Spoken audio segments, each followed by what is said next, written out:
Well, it's the 27th of June, 2018, and the Football World Cup is in progress. Australia has been knocked out, however, the night before. We played and lost 2-0 to Peru, having drawn with Denmark and lost 2-1 to France in the tournament.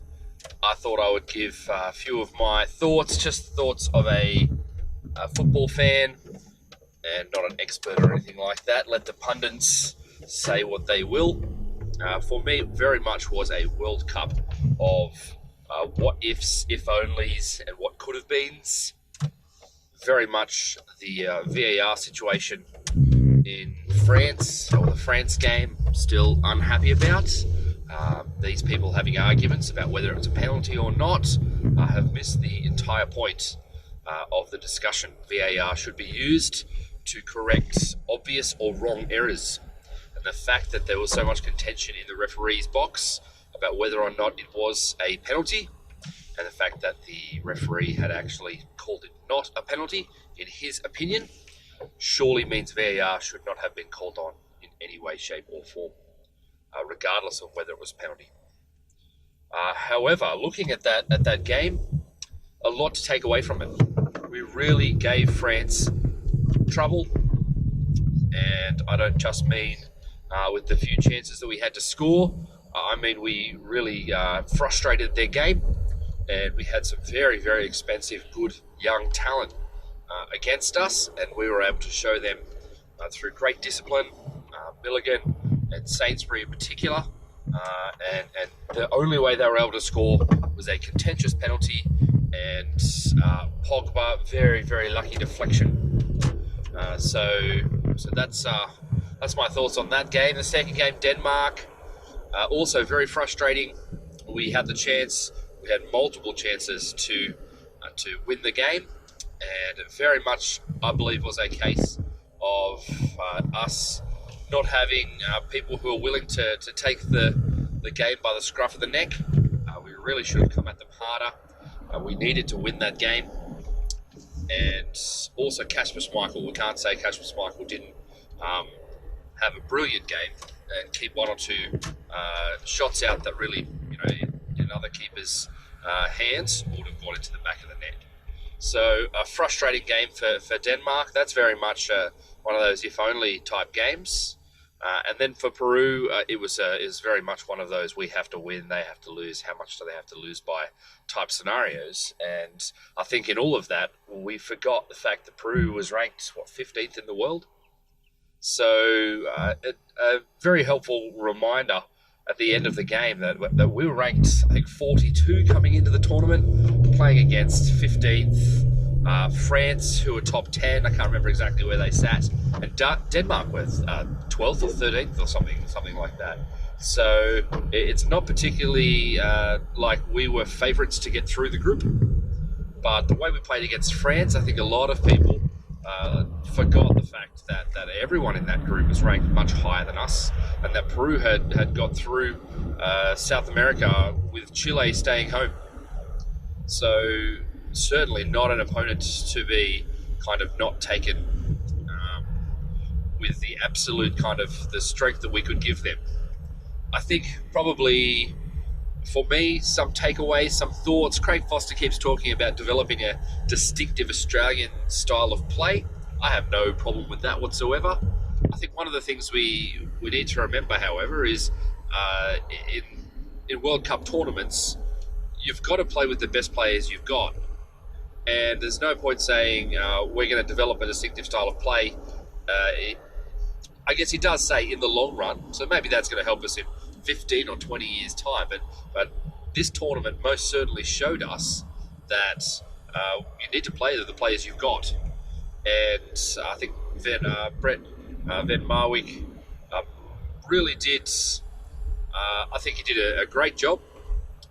One or two decisions I certainly have to question.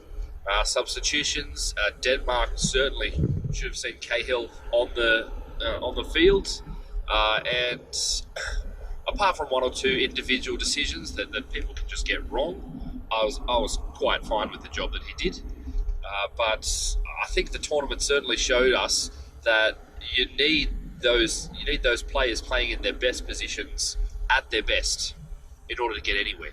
It's only 3 games, and the vagaries of luck show us sometimes that they're about moments. Carrillo last night, scoring the first goal for Peru, 8 times out of 10 he shanks that into the stands.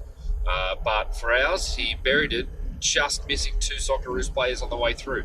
So it's a game of moments, and sometimes they simply don't go your way. As I said, an if-only tournament for the Socceroos.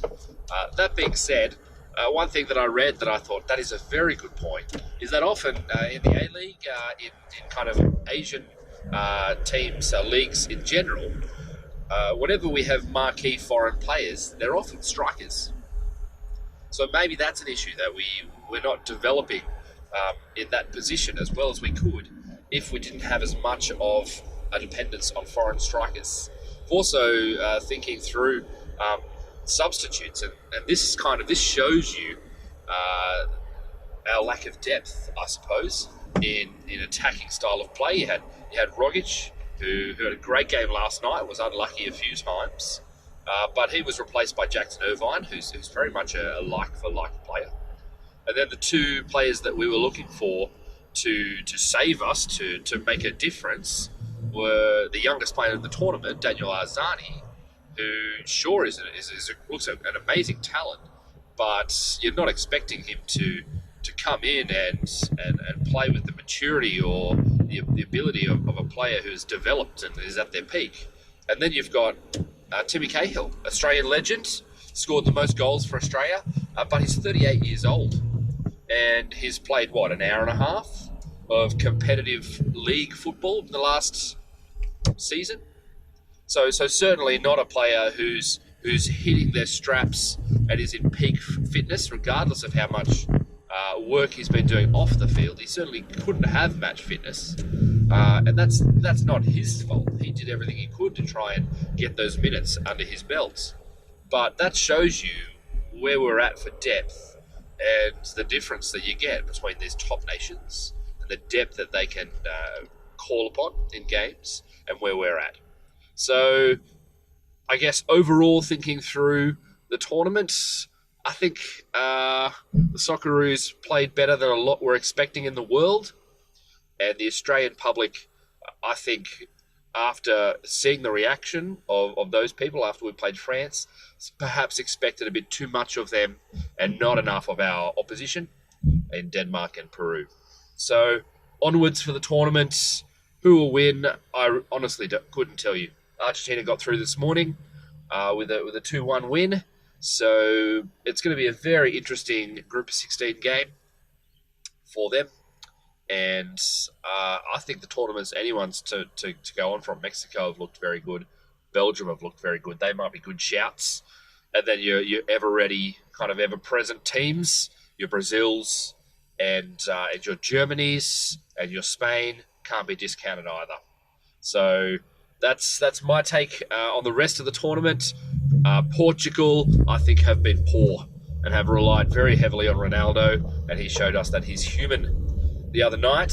So we'll see what happens there, but I've managed to watch all their games, and they've struggled against Iran and Morocco. And if you're struggling against those teams, I think what happens comes to the 16, and if they manage to somehow get through there, the quarterfinals, you're going to struggle against a team with much more attacking prowess and the ability to shut up shop. So that's my take on the World Cup in Russia 2018.